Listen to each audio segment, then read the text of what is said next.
छोटी बहू।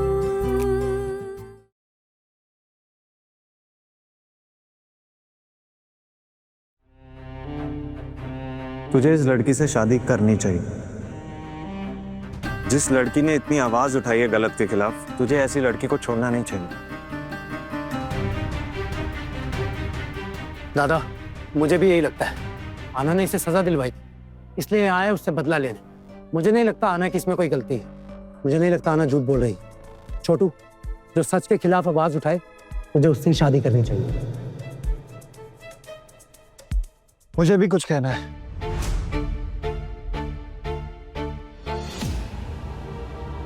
दादा, हमारे पास इतना समय नहीं है कि मैं पता लगा सकूं कि आहाना सच बोल रही है या नहीं, लेकिन हमें यह बात अच्छे से समझ आती है कि कौन सच बोल रहा है या कौन नहीं।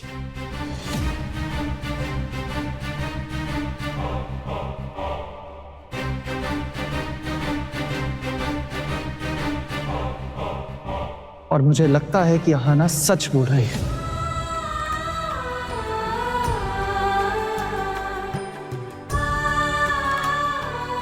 लड़कियां जैसे ही बड़ी होती हैं, समाज में उनके लिए दिक्कतें भी बढ़ जाती हैं।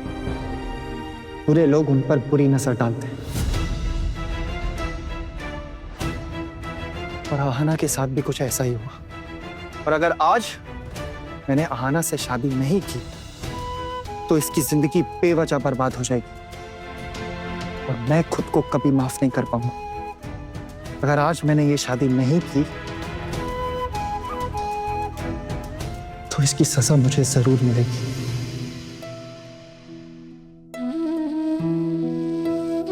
और उसके बाद मैं किसी भी लड़की का साथ निभाने लायक नहीं रहूंगा।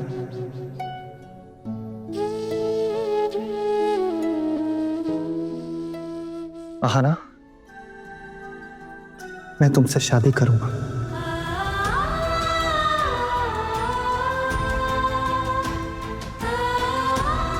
दादा, मुझे नहीं लगता कि मुझे ये शादी तोड़ देनी चाहिए।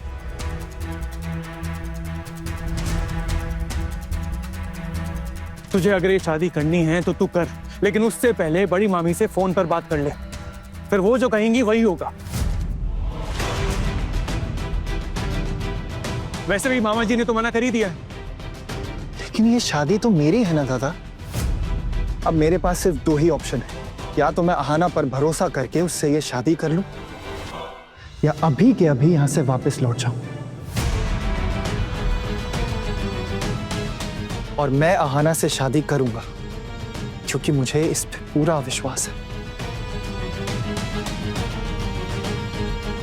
और जहां तक रही बात इस लड़के की, ये जेल कब गया था या क्यों गया था, ये हम सब पता लगा सकते हैं।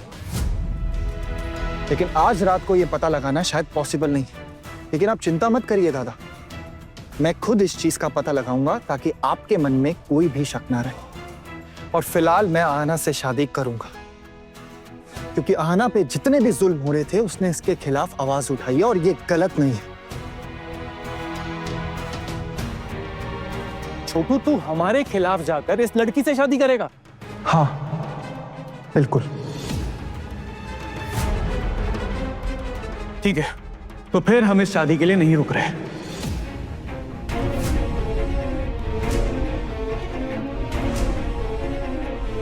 अगर आपको इस शादी के लिए नहीं रुकना ना, तो आप मत रुकिए।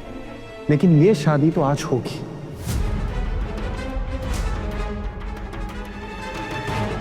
पंडित जी, आप तैयारियां शुरू कीजिए। जी। आहाना, चलें?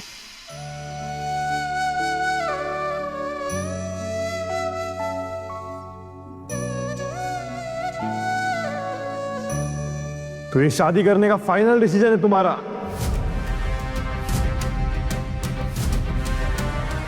ये मंडप मेरी शादी के लिए सजा है, और इस मंडप में भी मैं ही बैठूंगा। कान खोल के सुन लो, अगर तुमने जबरदस्ती ये शादी करने की कोशिश की, तो तुम्हारे और तुम्हारे परिवार की सेहत के लिए बहुत हानिकारक होगा।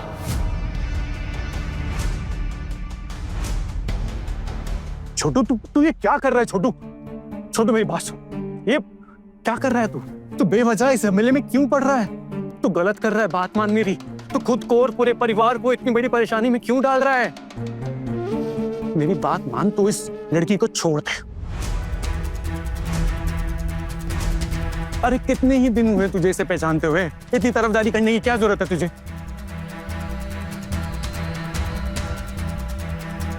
पहली बात तो ये कि मैं तुमसे डरता नहीं, और अगर तुम सोचते हो कि मुझे यहां से डरा धमका के भगा दोगे तो ऐसा पॉसिबल नहीं। टाइम वेस्ट कर रहे हो। आज अगर आहाना की शादी किसी से होगी तो वो हूं मैं। और दूसरी बात, पोल्टू दादा, ये बात आप भी सुन लीजिए। माना कि आहाना और मेरी पहचान ज्यादा दिनों की नहीं है, लेकिन अगर आपकी शादी किसी से तय हो जाए तो ये मैटर नहीं करता कि कितने दिन की पहचान है। जो मैटर करता है वो ये कि आप उसके बुरे वक्त में उसका साथ दें। और आज अगर मैंने आहाना का साथ नहीं दिया तो मैं किसी भी लड़की का साथ निभाने के लायक नहीं रहूंगा।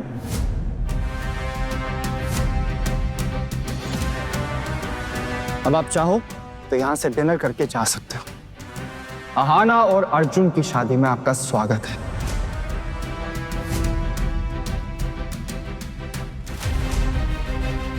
सही नहीं कर रहा है तू।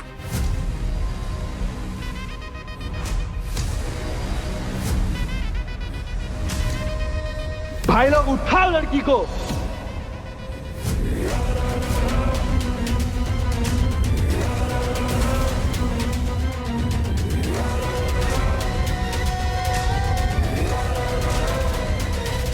बहादुर हवलदार,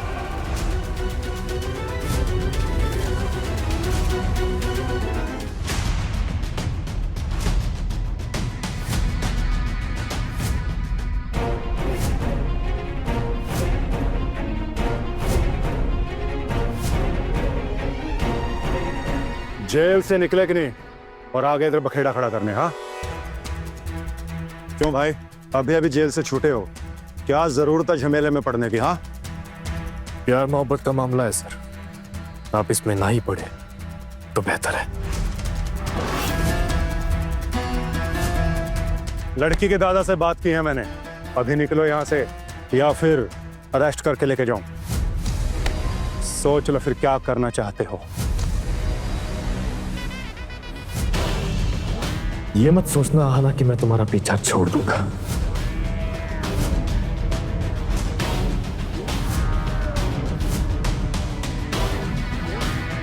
जब तक सांसें चलेगी ये मधुर हलदार तुम्हें नहीं छोड़ेगा। चलो अब।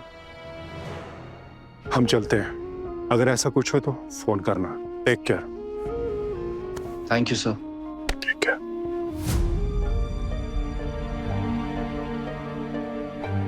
तो ठीक है, फिर मैं घर वापस लौट रहा हूँ। मामा जी आप चल रहे हैं? मैं भी घर चलूंगा, मुझे एक बार भाभी को सब कुछ बताना पड़ेगा। सुनिए, आप रुक जाइए ना, शादी देखकर जाना।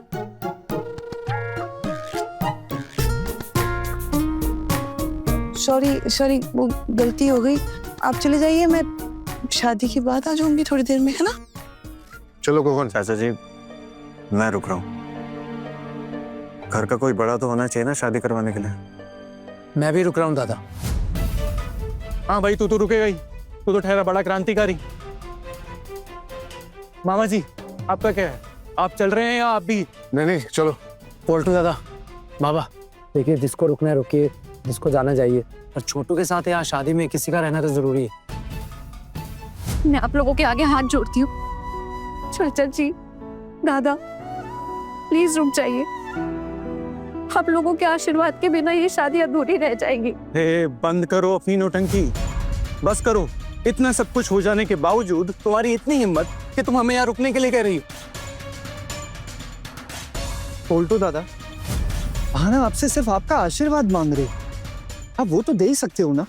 आपको अगर इस शादी में नहीं रुकना तो कोई बात नहीं, आप मत रुकिए, लेकिन आहाना आपसे शादी में रुकने की रिक्वेस्ट तो कर ही सकती है। छोटू, अभी तेरी शादी हुई नहीं है इसके साथ, और अभी से तूने इसकी वकालत शुरू कर दी। चलिए मामा जी। भाई साहब सुनिए भाई साहब, बेटा मैं हाथ जोड़ती हूँ तुम लोगों के सामने, ऐसे शादी छोड़कर मत जाइए। देखिए, हाँ, आप हमें और परेशान मत करिए और जाने दीजिए। चलो सर।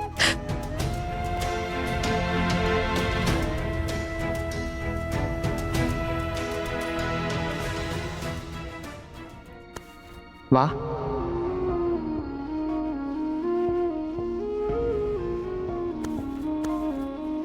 आई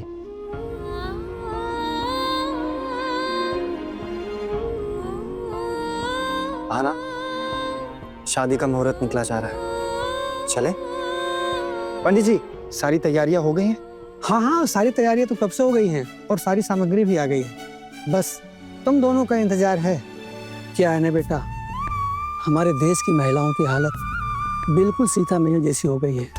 उन्हें तो बस छोटी छोटी बात पर भी अग्नि परीक्षा से गुजरना पड़ता है।